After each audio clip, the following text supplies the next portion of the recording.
So I've been trolled on social media. No, you haven't. No, I haven't really. But a couple of people, I knew it was going to happen. I knew as soon as I put this video out there on our Instagram channel that people would jump all over it. I was wondering, we were taking bets on who would be first. To spot the fact that I took a sledgehammer to a section of wall at Sefton Place where we're sat now to expose a lovely original fireplace, and I did it barefoot without any shoes on. God, yeah. What's a man to do? I'm walking around a property with a crowbar, and I see a wall that's covering a fireplace. I haven't got time to run and get a pair of shoes. I know, I'm the bit the same with my strimming. I did wonder who was going to jump on that first.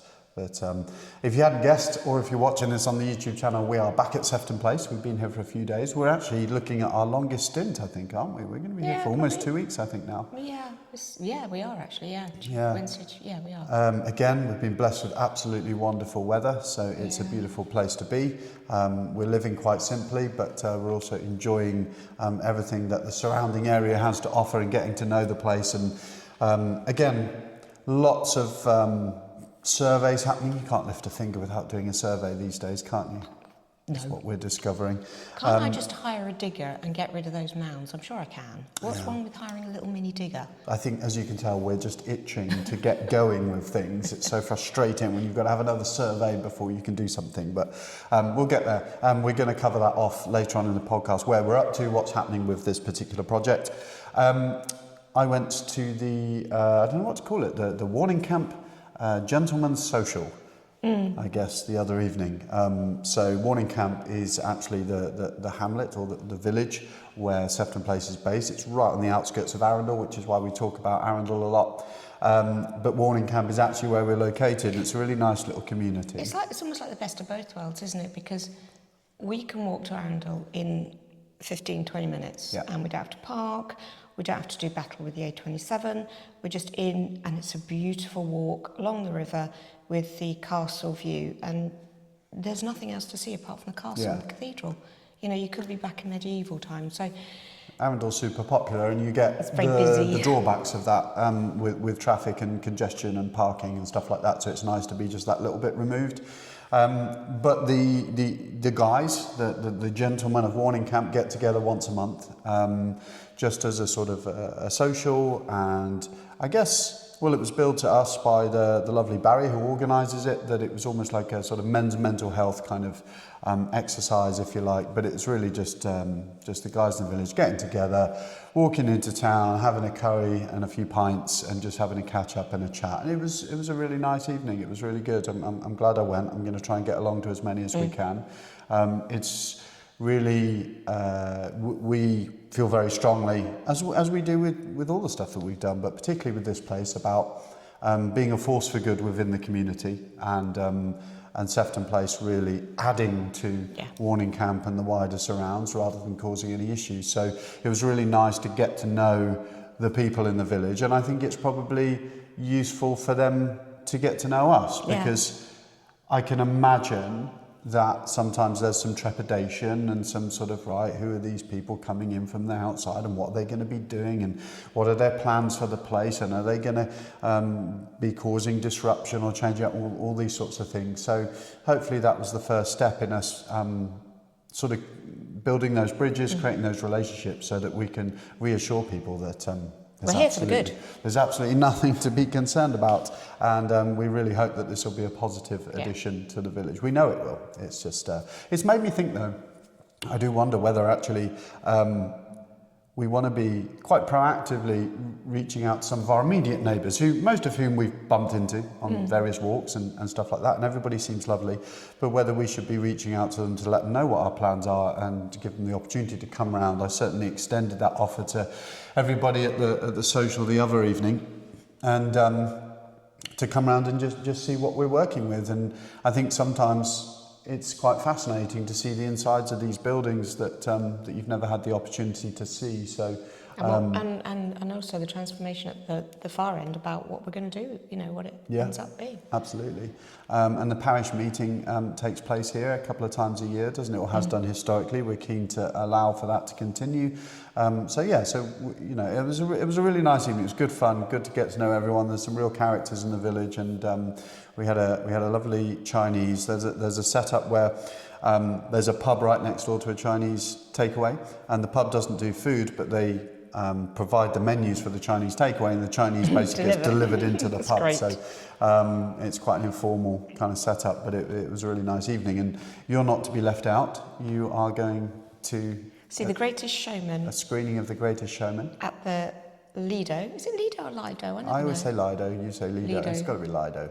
Lido. Who knew? Open air swimming pool. Yeah, open air swimming pool, and to see The Greatest Showman, who's apparently got Wolverine in it. Will you be doing breaststroke while you're watching the screening? I really hope not. I'm hoping to be able to take along a nice picnic and a few bubbles. So yeah, absolutely. I don't think it's in the pool. And speaking of that lovely walk along the river, Castle View into Arundel, we did that yesterday, didn't we? We did. To go to the Arundel Farmers Market, which happens third Saturday of every month. Yep. And it was fabulous, wasn't it? God, it was just gorgeous. I mean, there were so many little, as you would expect, there's lots of little food stalls, lots of artisan stalls, and it was just so nice to feel part of it. And the cafes had their, the Arundel was closed off, or that high street was closed off to traffic, so it was really nice. There was a nice band playing, the saxophone going. It was lovely. We were there for a couple of reasons. reasons. Some video, didn't you? I did. So we'll be putting a reel out there, possibly actually on the Staycation Gateway web's Instagram account when that is up and running. You'll get to see a little bit of the Arundel Farmers Market in action. But we were there for a couple of reasons. Firstly, for the food. Although I was feeling quite hangry. You get for the first hour or so, because I'm still on this quite strict eating regime, and that is like torture to anybody who's trying to control their calories, is walking around the Arundel Farmers Market when you've got sausage rolls, all different varieties, the Italian, what were they, souplis, and what those little round ones? Oh no, that was a soupli. The rice balls, I forget what they're called. All sorts of delicacies. I caved at one point and had a mushroom and cheese pitta, but I felt that wasn't too bad. So we were there to obviously enjoy the produce. We picked up some lovely local vegetables actually to come bring back and cook, but also there to start at least having a mind to some of the local producers, suppliers, businesses that we want to partner with and we want to link with, because again, we feel very strongly about that. We've always been big advocates of that. We met a lady from the Chamber of Commerce. Yeah. I actually thought it was the Digby sparkling wine store. Caroline went for the wine, which turns out was just a raffle prize of the Chamber of Commerce desk, and she was making a beeline saying, I want to get that bottle of wine. But as it turns out, it was a fortuitous meeting, because we do, again, want to build links with other businesses, particularly other hospitality businesses in the area, but just generally link up with what's going on. So we were sort of like just making mental notes, weren't we, of people that we want to speak to. Yeah. Speaking of local producers, we've got Sussex Jams and Chutneys coming around on Tuesday evening to come and come and survey our fruit, see what we've got. We've got more fruit than we know what to do with. Hopefully there'll be a situation where we can allow them free access to come and harvest the fruit when it's ready, turn it into some lovely jams and chutneys, and maybe we can somehow make that available to our guests. Yeah, that would be good. That would be a cool little feature, wouldn't it? Lovely, if you checked in and you had jams and chutneys from the garden. So that would be really nice. But we've got so much to cover. Lots of updates on what's going on with Sefton Place. We are also talking about some of the role changes. We've kind of hinted at this a couple of times now in the podcast, but we've really started to firm up what the various roles in our team are going to look like moving forwards, as well as a couple of systems that we're trialling to support that. And then we have an update on the wider portfolio, I guess, and financing and Eaton House and all of that sort of stuff. So loads to cover. So should we get into it? Let's do it. Okay. So, I was going to say first of many, certainly not the first survey that we've done, but one of many surveys took place this week, which was the R&D survey, so the renovation and demolishment survey. So when you're doing a project of this size and you're going to be ripping out an old building, this is an important survey because Wasn't it just a lick of paint we were doing? Yeah, it's always just lick of paint and some new carpets, isn't it?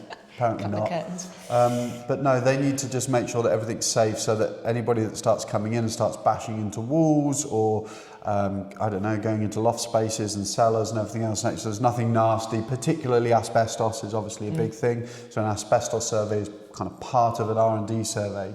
That took the best part of a day, didn't it? Absolutely, whole day. But Yeah. we had a good chat with him, and he explained exactly what he was doing. And we actually sent him off with a couple of bags of fruit, didn't we? Yeah. Everyone that comes to visit gets sent off with a bag of fruit before it goes off. But no, it was interesting. It was an interesting process. Although we lost him for most of the day, he was just happy, off in this great big warren of a property. And a couple of times I went to deliver a cup of coffee and couldn't find him. Yeah. But no, he was taking that. Basically, they take samples of a lot of the materials in walls, floors, underfloors, because some original wooden flooring might have bitumen underneath it, that sort of thing. They're obviously looking for asbestos. He didn't seem overly alarmed by anything that he'd come across. Obviously, we need to wait for the results of the tests, which will take a week or so. Then they write up a report, and that will give the all clear to go ahead and start getting in there and ripping things out. There was only one fire door, tiny spot of asbestos or suspected asbestos that he found straight away, or at least without needing to test, and that was there was a asbestos panel on an old fire door. Yeah. All the fire doors, which is useful to know, all the fire doors were new, which was great. So hopefully we don't need to be replacing those. But there was one old fire door leading through to the linen store that has an asbestos panel on. So he's going to have to put an advisory on that. If we did want to get rid of that, a specialist company needs to come out, double bag it, take it away. It's almost quite useful that it's a door. Yes, you unscrew it, to take it away. There's nothing wrong with it. It's a perfectly functional fire door. If we're not doing anything that would disrupt that, then they could potentially stay. But that will obviously go down as an advisory. And that will form part of an asbestos survey that our lenders require as well as a condition of the mortgage lending. So that's a box ticked, isn't it? Yes, indeed. And it hopefully greases the wheels now. It should be a week, isn't it? Didn't you say it's a week? A week for the report, and then we need to get that report over to the build team, who will hopefully put together a small team of labourers who can come in and start ripping things out. We need to try and keep the house in one piece for at least a few more weeks, so that we can actually stay down here and keep an eye on what's going on. But other than that, it will be good to get started, I think, and get things starting to rip out. We've also, fingers crossed, we've been working with Indigo Architects at Derby. We've had a few backwards and forwards and calls with them this week to finalise the concept plans. Yeah, I'm very excited about those. I think we're there, aren't we, pretty much? More or less, we're just waiting for the final tweaks to be put onto the plans. Hopefully we'll see those early this week, and we can give that the green light. And then a couple of things will happen to those. First thing is, in fact, no, this has already happened. A copy of those has gone over to Abby and the Changing Spaces team, so that they can start to spec up and quote for the interior design and the furnishing and everything, so that we can decide whether that's a route that we want to, not that we want to go down, that's definitely the route we want to go down, but is it viable? Does it come in within budget? And then the other thing is they will go to our planning consultants to form part of the planning application, which is strictly a change of use. We're not building any extensions, we're not doing anything different with the building than's been done previously, but we always like to make sure that we follow all the planning legislation to the letter. We think that's really important, and the planning use class that is currently in place is still for accommodation, like we do, but it's for groups, isn't it? It's for larger groups. I think it was for religious pilgrimages, wasn't it? Was really sort of a niche that the previous owner wanted to focus on. And don't get me wrong, if there are big groups of people wanting to do religious pilgrimages, fantastic, we can help. But we'd also like to take couples who are visiting beautiful Arundel and the South Downs. So we need the ability within the planning consent to do by the room as well as groups. And a lot of this stuff comes down to Sorry, I'm doing a lot of talking at the moment. You are. Can't shut you up. I'm on a roll. A lot of this stuff comes down to, as we found out when we met with the planning officer on site, we've already had the planning officers round to check that they're happy with everything. It comes down to almost degrees, doesn't it? So the previous owner, the core of what they wanted to do was group accommodation, but they did do some by-the-room stuff. Yeah. But not enough. You know, the bulk of what they did was that, and so that warranted their planning use. We're likely to do probably more by the room stuff than groups, we think. So we'll go for the C1 and it's hotel actually planning better use. to do that, because what we found with big groups of people is they can sometimes be a little bit noisier. Yeah. But when you've got single groups of people, it's a lot quieter, isn't it? They don't interact with each other. They don't interact, they just come and go, no noise whatsoever, and it's just better. You've reminded me actually on the social, the Warning Camp social, there were I was made aware there are a couple of concerns about the fact we might have a bar and like an entertaining space, and far from it. Our model actually involves kind of removing a lot of the communal spaces. Yeah. It's very much kind of self-catered accommodation for couples, that sort of thing. And like you say, the problem with doing big groups is the big groups want to hang out with each other. Yeah. They want to get out in the garden, and you know, this place, I don't know what groups they were accommodating, but 30, 40 people. Can you imagine them in the garden? They had, wasn't it language school, so young students, and they're always, you know, by the very nature of, they're just going to be that little bit noisier. So with our model, it is much quieter because, you know, our target market is probably going to be slightly older. Yeah. You know, cyclists, walkers, you know, people that want to really discover the South Downs and Arundel and everything else. We're not really geared up for, you know, party types, are we? Let's face it. It's just not what we do, and we are very mindful of disruption to neighbours, and hopefully that's good news for everybody that lives nearby. It makes me smile actually, because Joe's joined a gym over in Rustington, and Joe's discovered a love of walking, and he's off out walking all the time. He's only 19, and he was having a chat with a lad at the gym, and the lad asked where he's from, and we always say Nottingham because no one's heard of Kegworth. And he was like incredulous, wasn't he? He says, why on earth do you want to come here? There's nothing to do. It's so quiet. So, you know, and Joe's saying, well, I was thinking, oh, it's absolutely beautiful down here. There's loads to do. So, you know, it is quiet, it is wonderful, and that's what we want to really showcase, isn't it? Yeah. So we won't have big groups, so we certainly haven't got a bar. We've not really got any communal space. Obviously, you've got the outdoors, but the couples that book here, it was just like being in a hotel. You're not going to then go and hang out with the other 30 guests in the hotel. So hopefully that's good news for everybody that's in the area, but that's always been our intention and always going to be our model. Aircon, heating, cooling system. So we had the original quote through, and we've made a few tweaks. Yeah. Partly cost. We really want to do this. We're really keen on this, and it's one of those things it's a slightly difficult decision because it's not necessary. No, we've actually got a decent we've got a heating system. It's probably not that efficient, so therefore quite expensive. It's reliant on oil. And also pressure. Water pressure, and stuff like that. We want to kind of get it sorted. I mean, you know, if you've listened to episodes about Eaton House, you know all about the issues we have with boilers and water pressure. So we want to install a system which is much more ecologically, environmentally friendly. Yeah. So you've got an air source heat pump which recirculates the heat in order to heat the water. So it would just be much better for the environment. You know, South Downs National Park, we've got to take that aspect seriously as well. We want this to be as self-reliant as possible, and this aircon system, it does generate energy, if you like, and that energy can be recirculated effectively to heat the water. So it is a system that we're really keen on implementing, but equally it's a significant cost, tens and tens of thousands.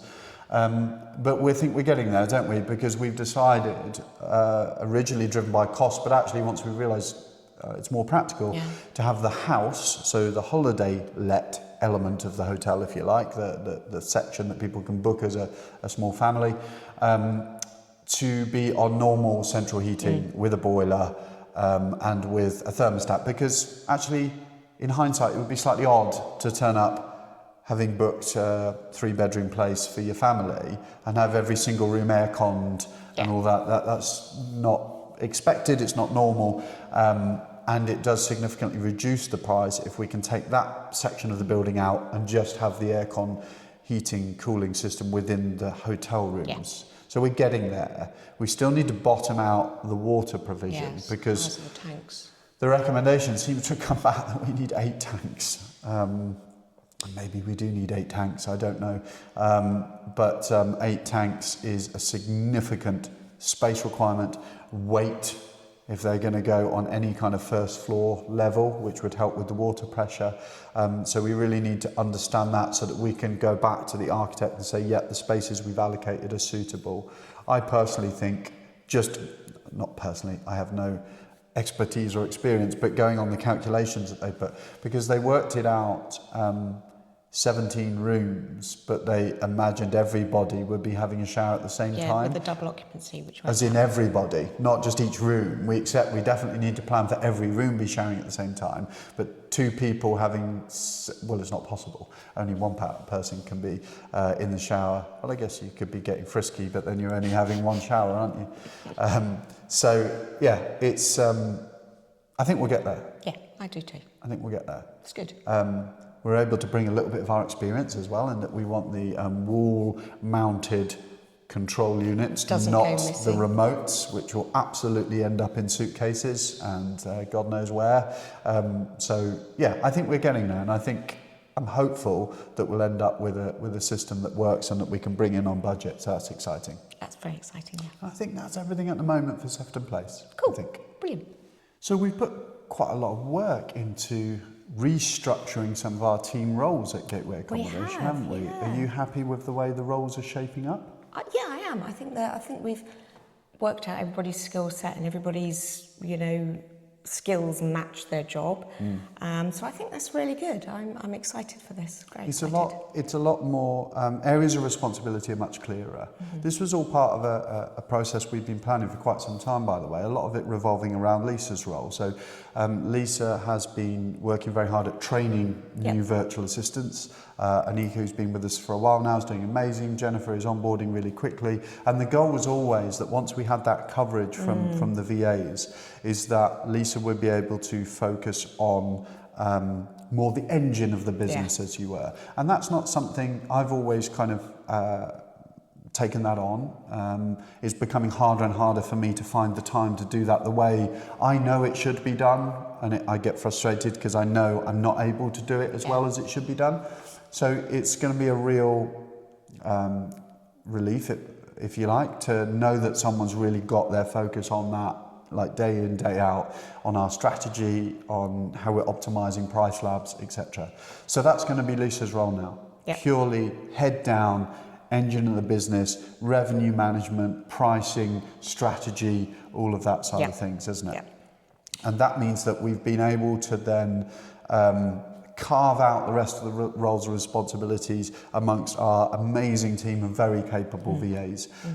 So Mariana now has probably got the biggest change, but she's more than earned it through the time that she's been with us, the knowledge she's got of the portfolio, how invaluable she's been in terms of mucking in and getting involved with stuff. We've talked about Mariana, which in fact she's been on the podcast. Yeah, I think we should, once things are all settled down, I think we should definitely get her back in. And, she's going to be, sort of operations manager, basically. So her responsibility is incredibly important. She's going to be overseeing the logging, tracking, status updates of all of the maintenance stuff that we have across the portfolio. And I think until you get into this, you genuinely don't realise how much maintenance comes up. And I think partly with the properties that we've refurbed, we kind of know what we're going to get thrown at us, and it's generally actually not very much. It's the odd thing. Eaton House, bless it, obviously throws up quite a little bit more, but until you actually do the role, you've no idea how many pieces have to be put together. So for example, can I use the fridge? So for example, we had a fridge break at Kegworth, which if we'd been there, absolutely not a problem.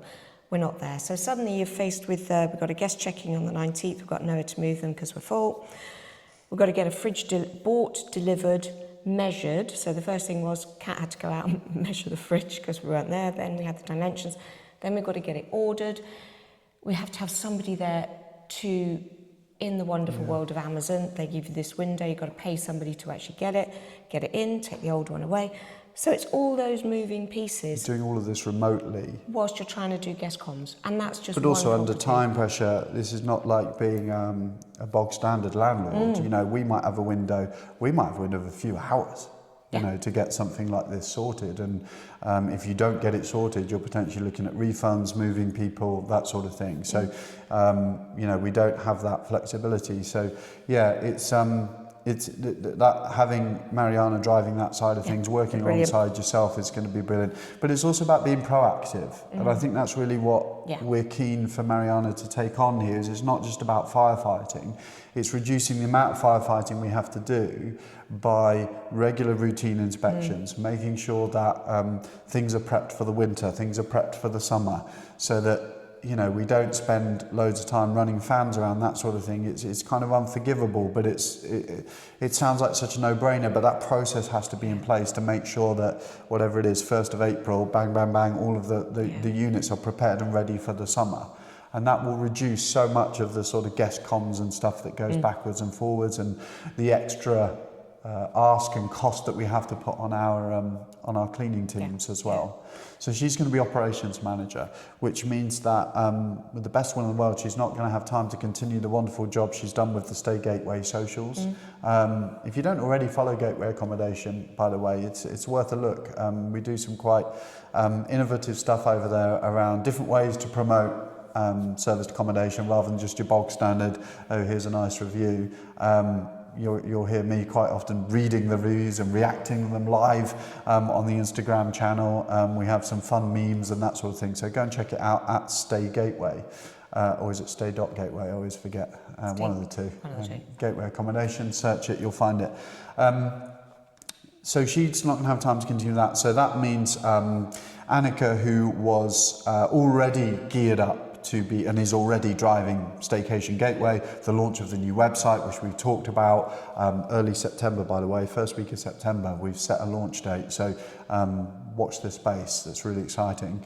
But she's going to be managing both businesses now, their online presence, Instagram, LinkedIn, Facebook, all of these areas, but also direct sales, which I think you're really keen on. Doing I am. I think it's something that I know we've let slide a little bit, you know, building up that database of guests that have stayed with us that we can reach out to, you know, and just capitalise on the wonderful stay that people have with us, making sure they come back and book direct.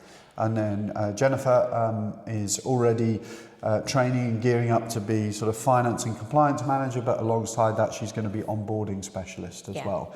So she's going to be driving a lot of the new landlords that come on board as part of our Shetland Stays company, and any other management properties that we take on. She'll be looking after the onboarding side. So it's nice and neat. I think what had happened over time is that the team were mucking in lots of different areas. Now we've got some nice areas of responsibility. Everybody knows what their focus is, how that role is going to be measured, what the KPIs are going to be. And as we've talked about this a lot, as with any of these things, people and systems need to work hand in hand. So we are looking at introducing a couple of new systems to the business that we've not used previously, that will facilitate all of that. A big one is Asana. Now, I know a lot of people listening to this or watching this will be familiar with Asana.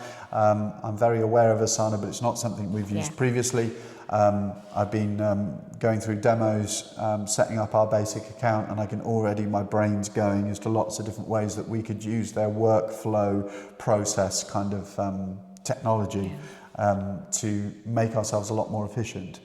Sefton Place is a great example. General operations, specific projects like the Staycation website launch. So we are looking at that, and if anyone's got tips or experiences of using Asana, we'd love to hear from you. The other one is HubDoc. Super boring, this one, but this is just to make our invoicing and payroll a lot more streamlined. Not so much payroll, but mosquito.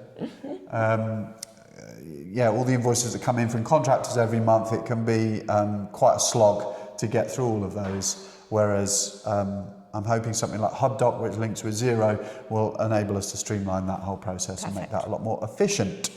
So very exciting. So we're not just holing up in Sefton Place and ignoring the rest of the business. There are lots of stuff going on within the wider portfolio, within the wider business that we're really excited about as well.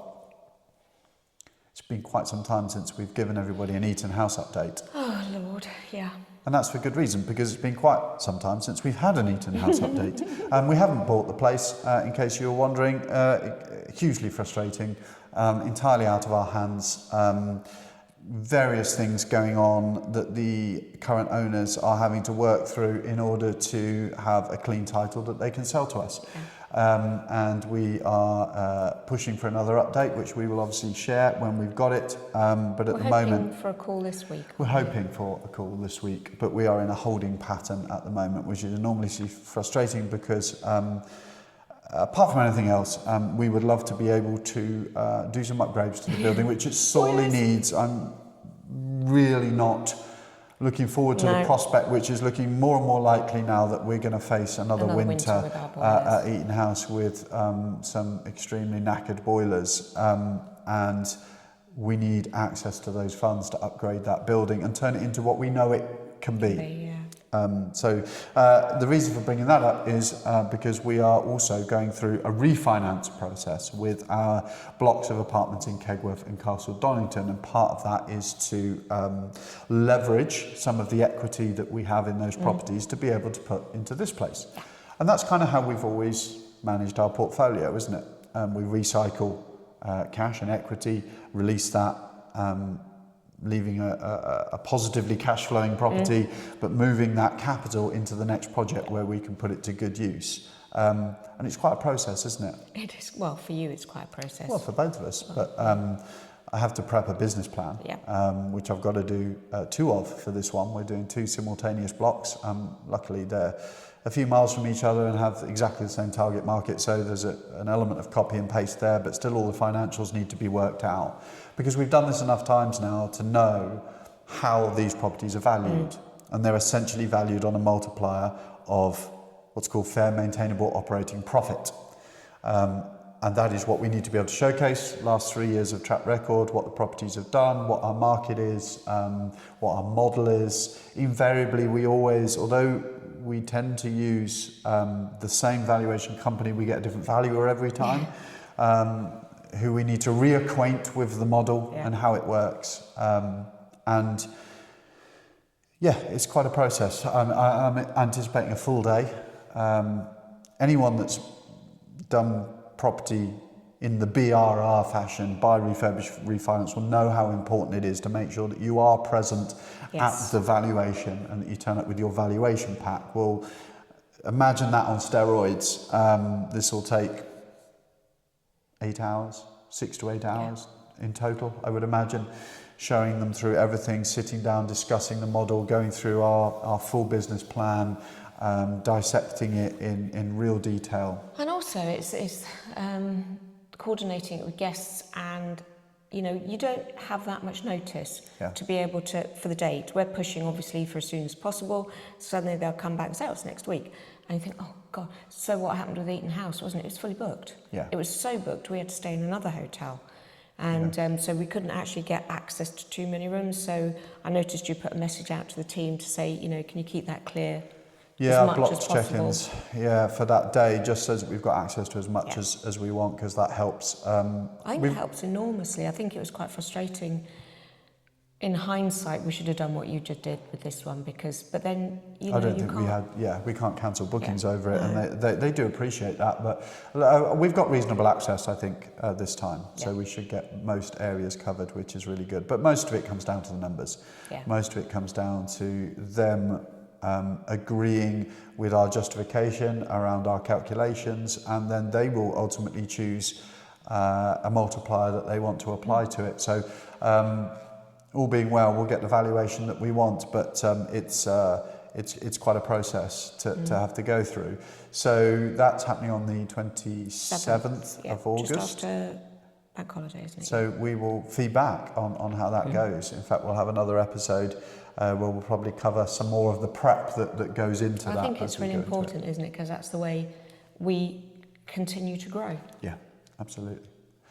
And that's a wrap. That's a wrap. That's a wrap for episode 18 of season 3. Well, you checked this time. No, I haven't, but I think I'm on it now. I think I've got it in my head. We are on episode 18 of season 3. So if this is your first time checking in, maybe you're discovering us through YouTube, because we are now putting these episodes out, as well as loads of other exclusive sort of behind the scenes content over on YouTube. If you're discovering us there for the first time, hello, and you've got a lot to catch up on.